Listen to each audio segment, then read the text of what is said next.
Kia ora, I'm Alexia Russell, and today on The Detail, Associate Health Minister Casey Costello says our aged care model is out of date and piecemeal change isn't the solution. So she and Health Minister Simeon Brown have set up a Ministerial Advisory Group to look at how we fix it. An independent advisory group is being set up to look at changes to the way the aged care system is funded. The government spends $2.5 billion on aged care annually, while services are provided privately. What they're looking at is the sustainable supply of aged care beds and cohesion between services. Associate Health Minister Casey Costello says the way services are funded is outdated and does not recognise investment that's needed in the future. The group is expected to make recommendations by the middle of next year. The announcement comes in the face of an expected tsunami of an ageing population and after endless reports from those in the sector pleading for help. Aged care workers not having enough time to help residents with basic concerns like dressing wounds and going to the toilet. According to a new report that surveyed nurses and healthcare assistants working in the sector, chronic understaffing and system failures have made some aged care homes unsafe. We identified crisis areas in terms of housing, healthcare and aged care facilities. All of those things are under a lot of strain already and are set to, if we don't now do good plans and put in place a roadmap for how we're going to deal with that, we're going to be in real trouble. We still have a challenge around the strategy for health and disability services for older people. There isn't one. A woman who's moved her elderly parents out of multiple rehab and respite facilities because of serious concerns, including overcrowding, mistakes with medication and unchanged soiled bedding, says sweeping reform is needed in aged care. We don't need another report to tell us what's wrong. I've got a minimum of 5 of them sitting on my desk. Tracy Martin was the New Zealand First Minister for Seniors between 2017 and 2020. Now she's the Chief Executive of the New Zealand Aged Care Association. In that role for the past 18 months, she's been talking to politicians of all stripes about the lack of cohesion in the sector. She welcomes this week's move. It's an interesting way of getting things done.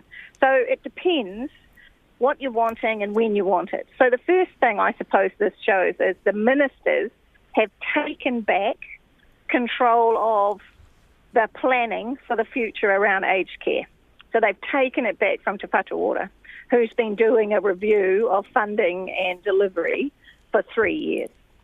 So I'm not saying that work's going to be lost, but they've now taken control of it. And this is also the first time that ministers for at least a decade that I'm aware of, have brought together experts from the front line of those providing aged care, both in-home care and residential care, and said to them, how would you fix it? What would the future look like? Where are the flows in and out that we should be doing? How do we get rid of some of the bureaucracy and the regulation? What would you recommend? So we're kind of pumped about this, really. So was Whatu Ora's work too slow for the ministers? Well, I believe so, and I also think it wasn't. Te Whatu Ora's work, the work that I had seen anyway since I've been in this job in the last 18 months, was very much focused from a top-down perspective. So their goal was to remove pressures from hospitals, which is everybody's goal, but they were designing it so that, well, this is what hospitals need and we'll just push it downward.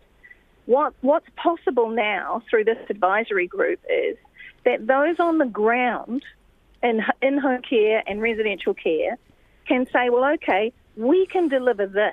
This is how it would practically work.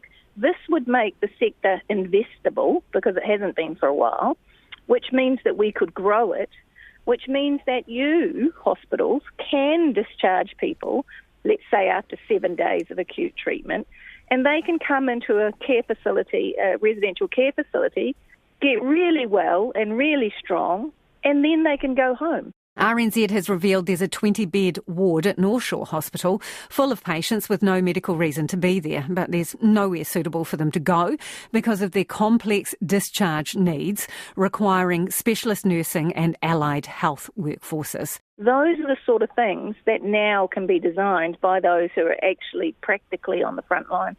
So when you say front line, which specific groups will be involved in this Yeah, in the conversations that I've had with the Minister and the Minister's office, they have asked us to put forward names of people who understand residential care. I'm sure they've reached out to the in-home care sector as well, because we're quite siloed at the moment, right? Te Whatu Ora doesn't actually allow us in the same room at the same time to talk these things through. Wow. So this is quite a breakthrough. So the Minister's office has asked us, can we put forward names of people who, one, understand residential care, two, understand the financial implications, three, have some knowledge of what's happened in Australia. Huge reforms are coming, which mean ageing Australians who want to stay in their own home are going to have to pay a lot more.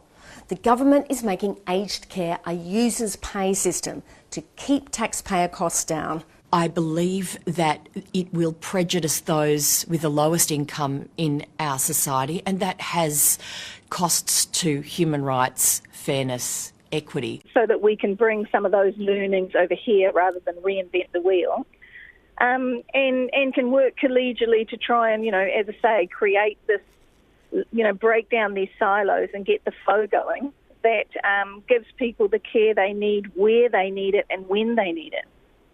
So does this include groups like residential villages, retirement village associations, hospice, dementia units?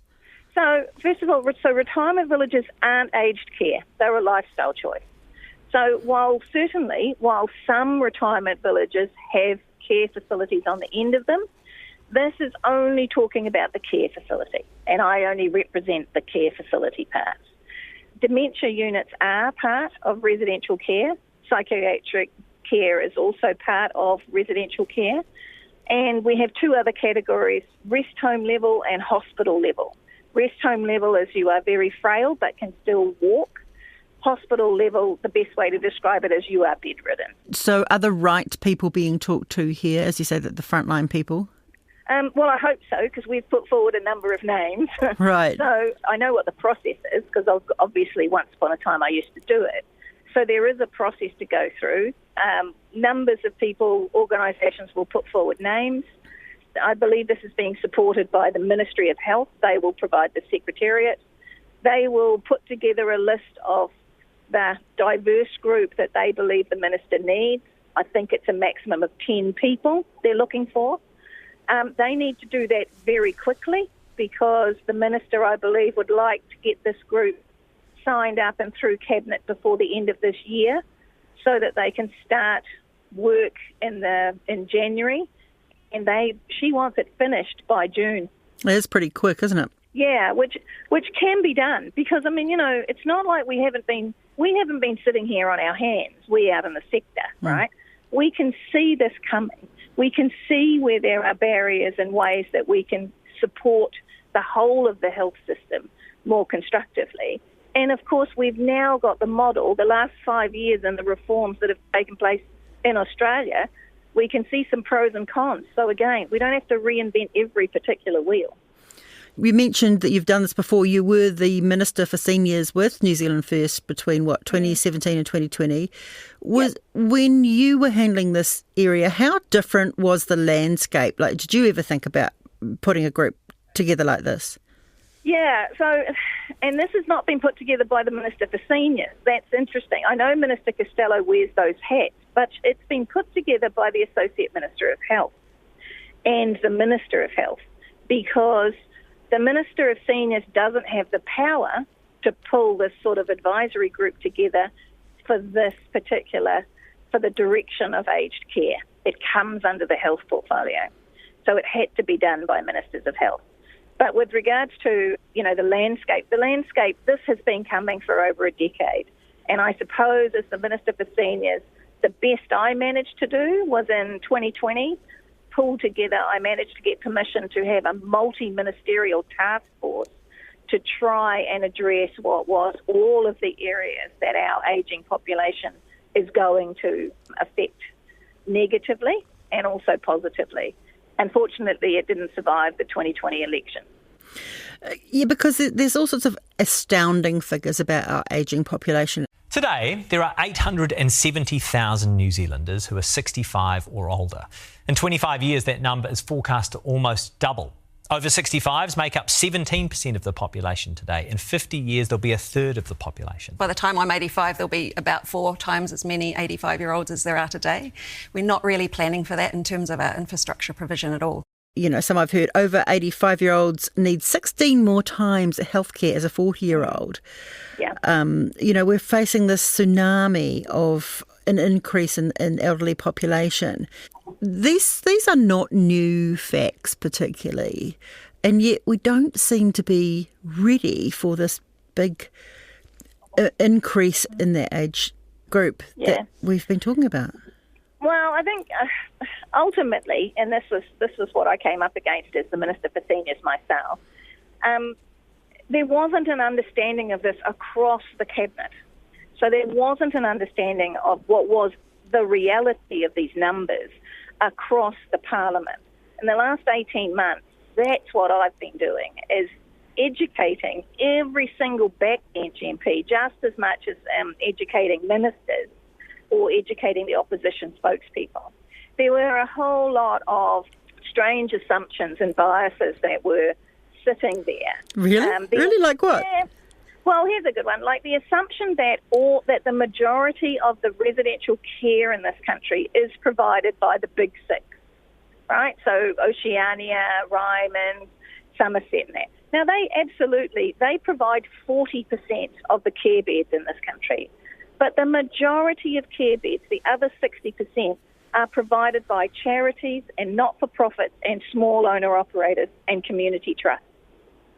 And when you actually get that fact across the table to the ministers and the backbenchers, they suddenly realise that they'd been sitting there thinking, oh, well, those big businesses are all making mega money out of their villages.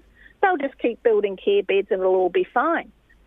But they're not the largest provider of the care beds, and the charities, the not-for-profits and the small owner-operators are starving to death out there because the funding is so broken.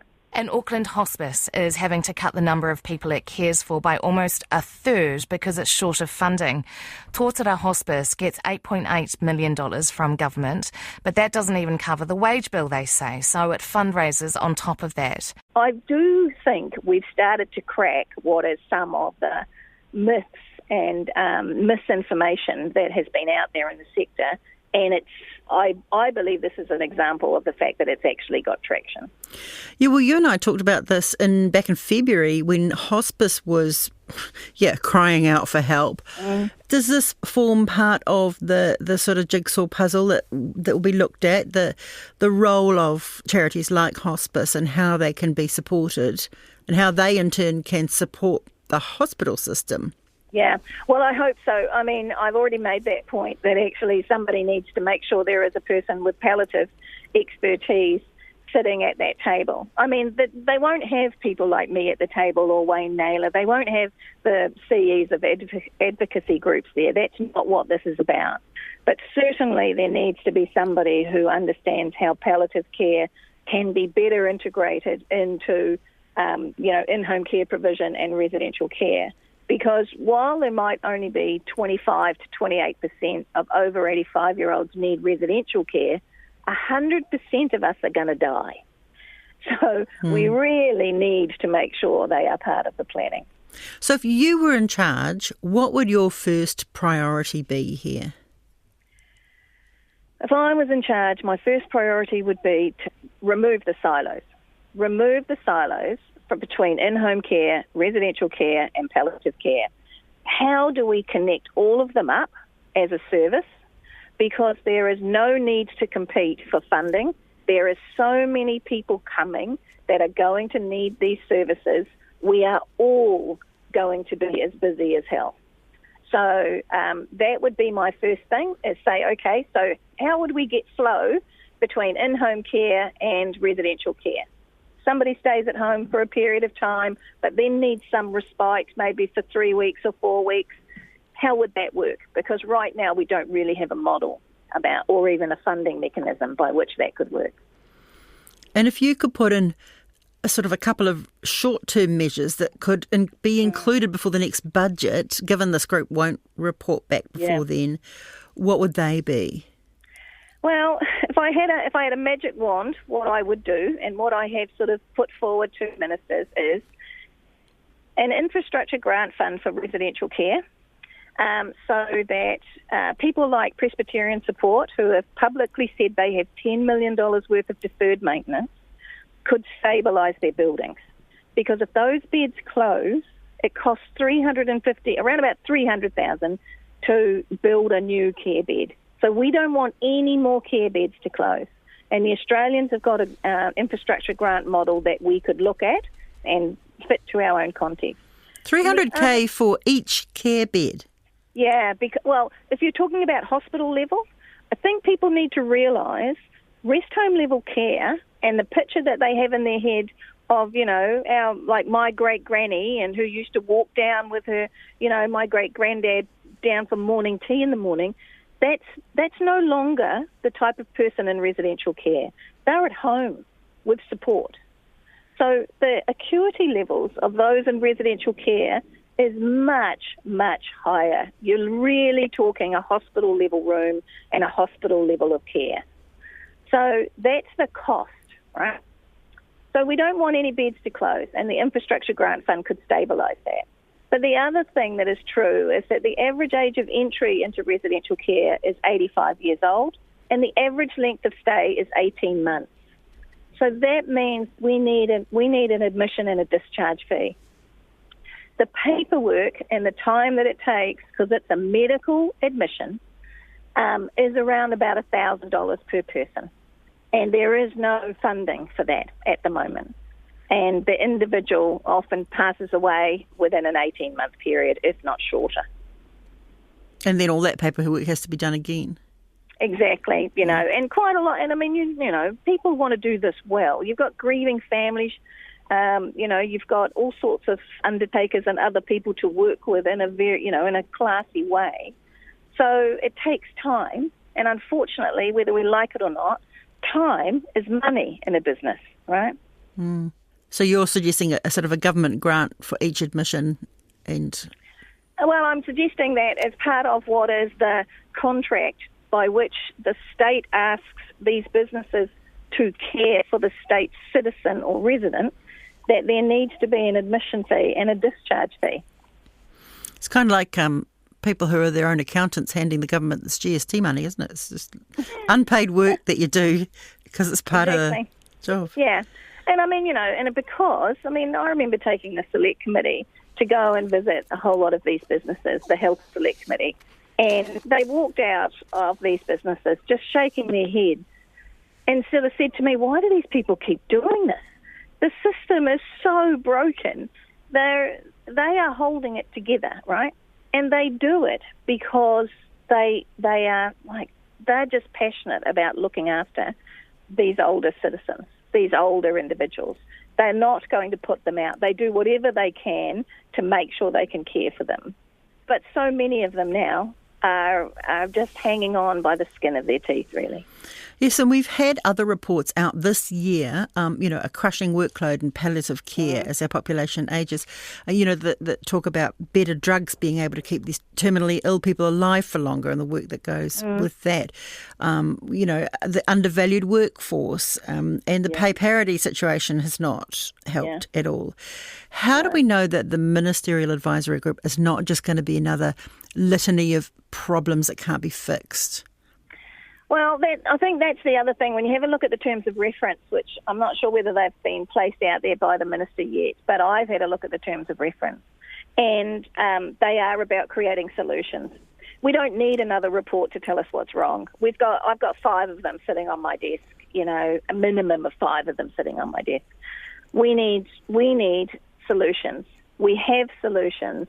We need to have them outlined. They need to be practical and applicable, and they need to go to Cabinet, and Cabinet then, at some stage, somebody's going to have to pony up with money because there's just more people here. But, first of all, let's make sure we've got what we're going to be funding right. How much trust is there in what this government will do, especially given its move on pay parity a few months back? pay equity. Sorry, yes. Well, yeah, I mean, look, I've been a politician. I'm relatively low on trust at the best of times, right? But I think you have to have faith. You have to say that they didn't need to pull this advisory committee together. They could have just sat there like every other government, but they haven't. So, the advisory group will put together what are the solutions, and then if a government chooses not to implement them, they're going to have to explain why. And what are the chances, say if this government is a one-term government, what are the chances of the work being carried over? Well, I've been talking with the Labor Party and the Green Party, so I'm relatively confident. I'm not political. I'm a solutions-focused person, which seems strange for an ex-politician, right? So I speak to everybody inside that parliament to try and get them all to understand. So I have confidence that even because there's always a change to the makeup of government under in the MMP system, I have confidence that I have explained it and got understanding across the House that should there be a change to the makeup of government post the election, that some of this will hold. That's it for today. The Detail is a newsroom production supported by RNZ and New Zealand On Air. This episode was engineered by Jeremy Ansell and produced by Gwen McClure. Thanks to Tracy Martin. I'm Alexia Russell. Ka kite.